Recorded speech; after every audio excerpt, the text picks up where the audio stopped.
This episode is brought to you by InstantPodcastLeader.com, the leading platform to launch your podcast in 48 hours and make it profitable. Get your free audiobook and free web class at InstantPodcastLeader.com/web class.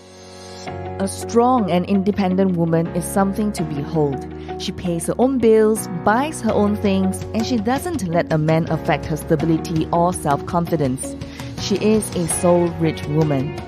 Are you ready to be rich doing what you love? Be on purpose and in control of your life again. At For Women Who Love the F Word podcast, we will be openly talking about getting more clients online, getting recognition as the leader and female entrepreneur, and also the F word, being fabulous, having freedom, and financial independence. It's time to own and love the F word. Welcome to the show. Hello, gorgeous, and welcome to today's episode. I'm your host, Janisha Alora. Today, I want to share with you the 5 tips to get through the holidays without triggering your money blocks or triggering too much of your money blocks. Now, we're talking about 5 things you can do to make sure your money blocks aren't triggered too much over the holiday period.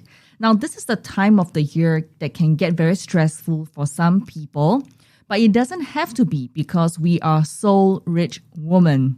Now, I've got really some great tips for you today. The first thing I want to acknowledge is that holiday time can be really exciting for some people, and for others, it can be really stressful or even sad.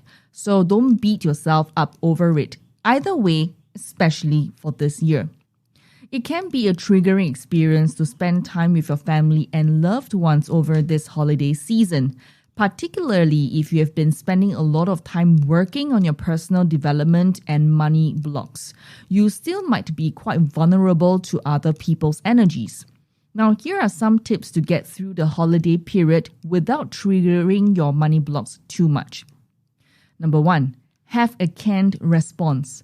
Now, this tip number 1 is a go-to response when your family asks you about potentially triggering topics. This can really apply to questions about your business, so it pays to be prepared ahead of time. Now, you might have someone in your family who constantly asks you, hey, how's your business doing right now? Or, what are you doing with the business again? Or, oh, you mean you changed another business? Huh? Are you qualified to even do this? And they make you feel like shit. Here's the thing. You don't have to tell them about the ins and outs of your business. You don't have to tell them how many clients you have, how much they pay you.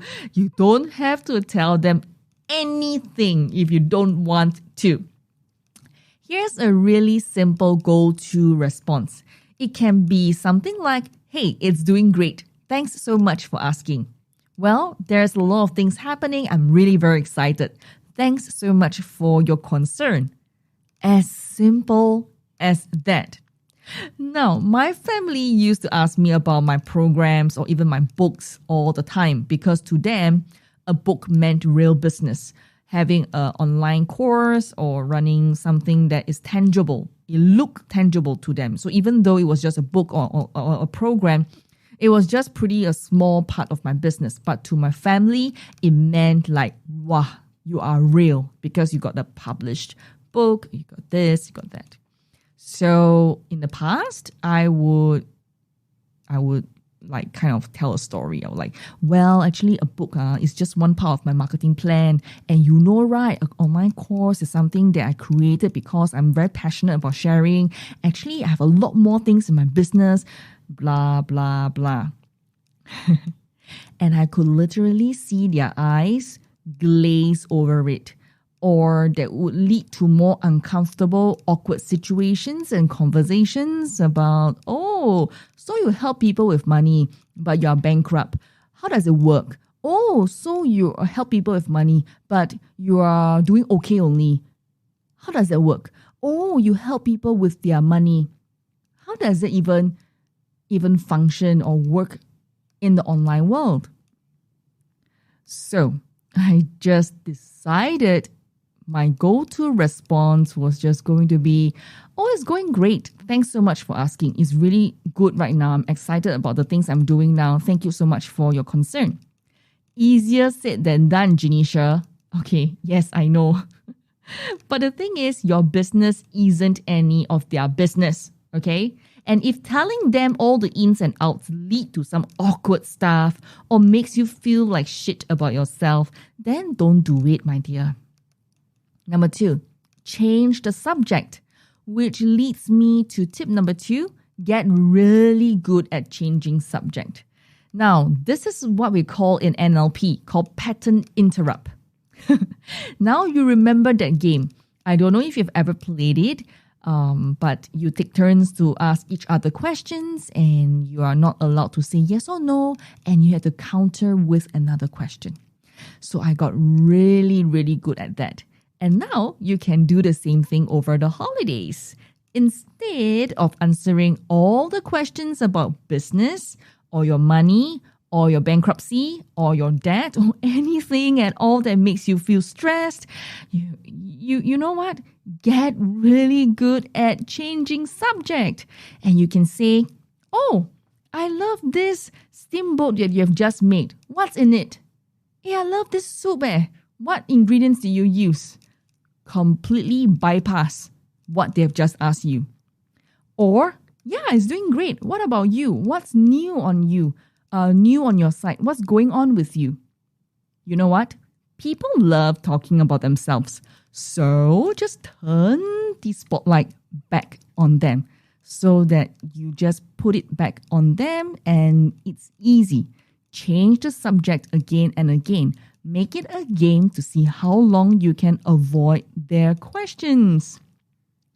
By the end of it, they'll feel great because people love talking about themselves and they'll be like, she's such a great conversationalist. She's such a great talker. She's such a great person to have at the table. Then it won't lead you down the path of talking about things that you don't want to or that could be potentially awkward. Number 3, be clear about what you want. Now, this tip number 3 is all about presents. If presents trigger you, then there are a couple of ways around it. You could just straight out ask people, what do you want for your present? Or tell people what exactly you want for your present. Direct them. Don't just assume and don't make it a test of their love or their love language and then blame them later, okay? Well, if they love me, my parents will finally get me the present I love. No. Don't test them. Just tell them what you want. What's so difficult? Just say lah, right? That's a really sure way of triggering all your old money stuff. It's going to continue if something has triggered you in the past. If you know that your parents are terrible at buying presents, or your husband or your, whoever, and they have always forgotten what you like, and they've always forgotten your favorite colors, don't test them again and again to see whether they pass the test the following year or this year and see how much they love you. Correct? Just tell them upfront. Say, hey, mommy, daddy, in case you need some guidance on what to get me for this holiday season, here's a link. Or you know what? I would love an amazing gift voucher. Make it really easy and just direct them. Don't worry about if people don't buy you the right stuff. Just tell them. Number 4, you don't have to keep presents you don't like. Okay, which brings me to my 4th point. If you get presents you don't like and it does trigger old memories, you don't have to keep them. You can say thank you graciously, but you do not have to keep them. You can go straight from their house and drop it off at a charity store. Someone else is going to love that. If you get presents a bit before the holiday season or festive season and you open them and you don't like it, you rewrap it and donate to charity. A lot of times, a lot of places, a lot of events during these holiday seasons have wishing trees, or where they will gift out to other people who are more in need of the gifts that you don't need. So someone else will love that. Just because someone's gifted you something doesn't mean you need to make a shrine of it in your house, okay? Like keep it in like a white elephant in your home and then keep it forever. No need. It's okay and totally fine for you to declutter your stuff. I repeat, declutter your stuff. That doesn't make you feel good and stuff that's not part of your first class life, not part of your F-word life. Fabulous, freedom, financial independence, and a happy family. Okay, then of course the question will be, I know you're going to ask me, Janisha, what happens if all of this doesn't work? Then what if what people will say, right? Hey, I heard about your business. It sounds like you're ripping people off. Or you get terrible present and you think, oh, for Christ's sake, why don't you ever buy something else that I love?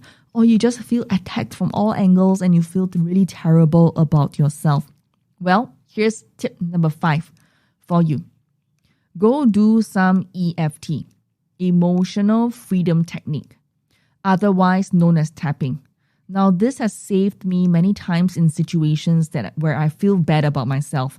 This was a technique I learned in 2008, and I really love it so much. It's like my secret weapon when I'm going through emotional trenches and emotional, I would say, lows. So if you are at your family house and you're getting triggered, go into the bathroom and do a little bit of tapping, okay? Now, I will know that you will say, even though I have these feelings, even though my family are annoying, even though nobody loves me and buys me presents that I like, I deeply and completely love and accept myself. So say that to yourself, okay? Even though I have these feelings, even though my family are super annoying, even though nobody loves me, even though it's not true, and buys me present that I like, I deeply and completely love and accept myself. Then, that way, you are responsible for your own feelings. It might just be a temporary fix until you can get home, but that's okay. Just tap out all the ugly negative feelings so that you can move forward and be a happier person during the session at your family's home. Now, we are winding down now for the rest of the year. So I want to say from my family to yours, thank you so much for joining me at Soul Rich Woman, listening to my podcast, reading my blogs the entire year, or even watching my live shows, my live videos, my live streams. You know, this might be even your first for some of you. You're like, who is this lady? Who is this woman? But thank you so much for watching my live videos or listening to my podcast or even visiting my blogs. It has been such an absolute pleasure. I hope that you get everything that you want. And even if you don't, I give you permission to go out there and buy them yourself. You are responsible for creating and owning your own F word, and no one else can do it for you. Give yourself that gift. Being fabulous, having freedom, financial independence, and a happy family. You can have it all. I have a free gift for you. Go download Secrets of Personal Branding and How Do You Delegate 80% of Your To-Do List so that you can make money online while focusing on your zone of genius. Go to soulrichwoman.com, soulrichwoman.com. What you really need is a simplified plan that focuses on money making and client attracting inspired actions online. Join our #1 leading female entrepreneur network club in Asia. There are monthly business masterclasses and office hours by the mentors, special guest experts on all the topics you need to build a business and life you love. You're just an F word away from the life you want, the marriage you want, and the family that you want. This is a no-contract membership, and it's only $12 a month. You can cancel your membership at any time. You've got nothing to lose. Check it out at soulrichwoman.com. SOULRICHWOMAN.com. 10x your financial independence today. Thank you for joining me today. I would love for you to connect with me on LinkedIn, Facebook, or Instagram and share with me your thoughts on today's episode at Genecia Allura, GENECIAALLUORA. Alternatively, you can send me an email at hello@soulrichwoman.com, HELLO@SOULRICHWOMAN.com. I have a free gift for you on our website, Secrets of Personal Branding, and also how do you delegate 80% of your to-do list to your assistant so that you can make money online and focus on your zone of genius. And that is available at soulrichwoman.com, SOULRICHWOMAN.com. Join the #1 leading female entrepreneur network in Southeast Asia, connecting more than 200,000 women across the region. Be a soul-rich woman. Dream to shine. Woman leader. Leader activated. Alone, you are strong. Together, we are unstoppable.